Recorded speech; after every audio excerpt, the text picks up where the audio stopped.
Hello, welcome to our channel secret chef. ఇవాళ మనం చేసుకోబోయే రెసిపీ ఉప్మా పెసరట్టు.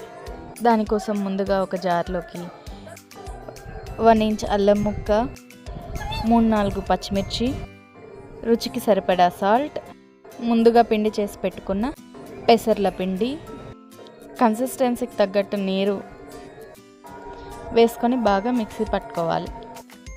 ఉండలు లేకుండా బాగా మెత్తగా రావాలి. తర్వాత ఆ పిండిని ఒక గిన్నెలోకి తీసుకొని దోశ బ్యాటర్ లాగా కలుపుకోవాలి. తర్వాత ఉప్మాకి ఉల్లిపాయలు, పచ్చిమిర్చి నీట్గా కట్ చేసి పెట్టుకోవాలి.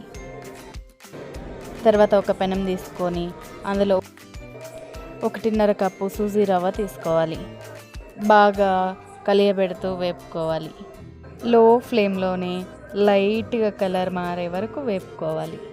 తర్వాత ఆ రవ్వని ఒక గిన్నెలోకి పక్కన తీసి పెట్టుకోవాలి. తర్వాత అదే కడాయిలో కొద్దిగా ఆయిల్ వేసుకొని ఆవాలు 1 టేబుల్ స్పూన్, జీలకర్ర 1 టేబుల్ స్పూన్ వేసుకోవాలి. తర్వాత 2 స్పూన్ల వరకు శనగపప్పును వేసుకోవాలి. లైట్గా కలర్ మారే వరకు వేపుకొని కత్తిరించి పెట్టుకున్న పచ్చిమిర్చిని కూడా వేసుకోవాలి. బాగా వేపుకున్న తర్వాత కట్ చేసి పెట్టుకున్న ఆనియన్స్ని వేసుకొని లైట్గా సాల్ట్ స్ప్రింకిల్ చేసుకొని వేపుకోవాలి.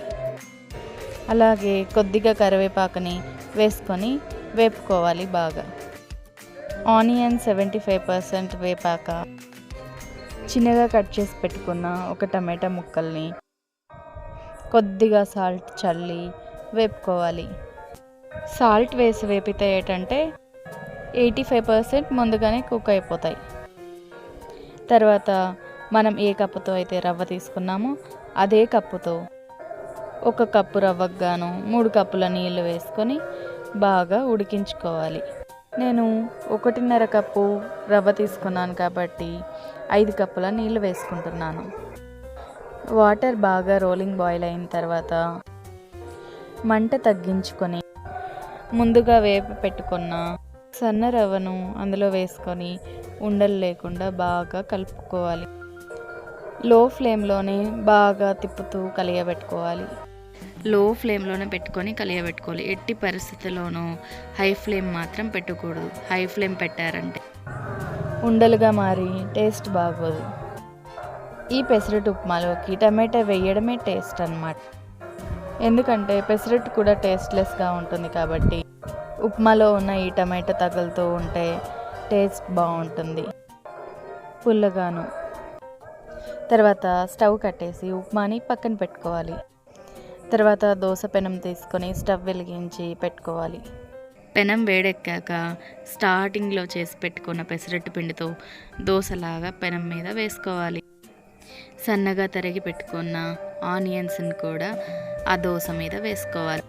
తర్వాత ఆయిల్ కొద్దిగా వేసుకొని ఉల్లిపాయలు కూడా బాగా కాలేటట్టుగా చూసుకోవాలి.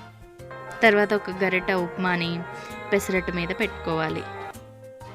ఆయిల్ గరిటెతో చల్లుకొని అదే గరిటెతో మనం ఆ పైన ఉన్న ఉప్మాని బాగా మెత్తగా నొక్కుకోవాలి. ఓ 75% స్ప్రెడ్ అయ్యేలాగా. పెసరట్టు బాగా కాలిన తర్వాత మడిచి ఒక 1/2 సెకండ్ పాటు కాలనివ్వాలి. తర్వాత చేసి పెట్టుకున్న పల్లి చట్నీని సర్వ్ చేసుకొని తినేయడమే. ఇదేనండి ఫాస్ట్గా టేస్టీగా రెడీ అయ్యే ఉప్మా పెసరట్టు. మీకు ఈ వీడియో నచ్చినట్టయితే please like, share and subscribe my channel.